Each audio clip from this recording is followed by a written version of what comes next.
The word we all want is an evangelistic Bible overview, a way of introducing people to Jesus by looking at the Bible story as a whole. And it begins actually at the end of the story. One of the great ways of engaging with people is to talk about their dissatisfaction with the world as it is and the world that they would like to live in. And of course, what we discover in the Bible story is that that is the world that God is creating through the Lord Jesus Christ. And so we start at the end with the world that God has promised, a world where everything is made new, a world without tears, without pain, without suffering, and without death.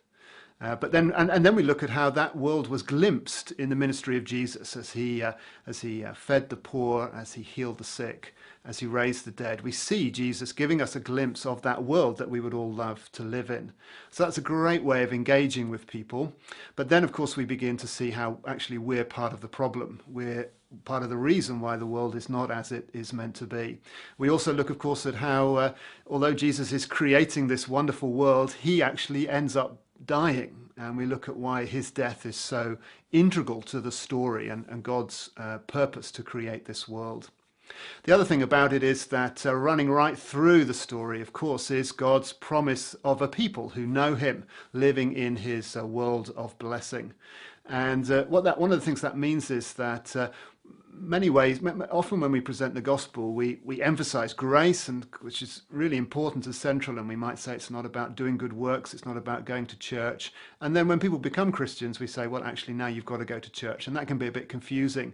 But if you present the story of how God is saving a people, then you're inviting people to become part of God's people. And so the church is actually not sort of peripheral to the gospel message, but actually central to what Jesus is doing in the world and the world that God is creating.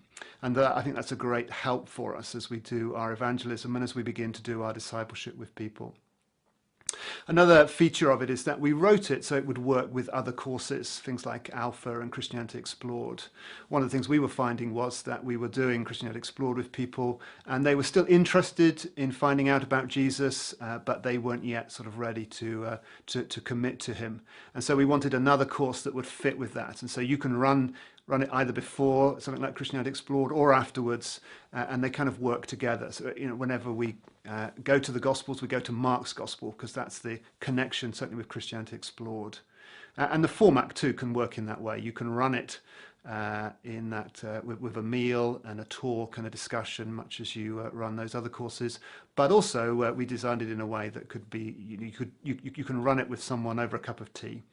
And we were quite keen for it to work for people that don't see themselves as preachers or evangelists, just kind of ordinary Christians that can just sort of work through the questions. There are paragraphs of explanation, so that you don't have to know all the answers to the questions yourself, but you can just take people through the story in a way that introduces them to Jesus and to that hope of a world that we all want.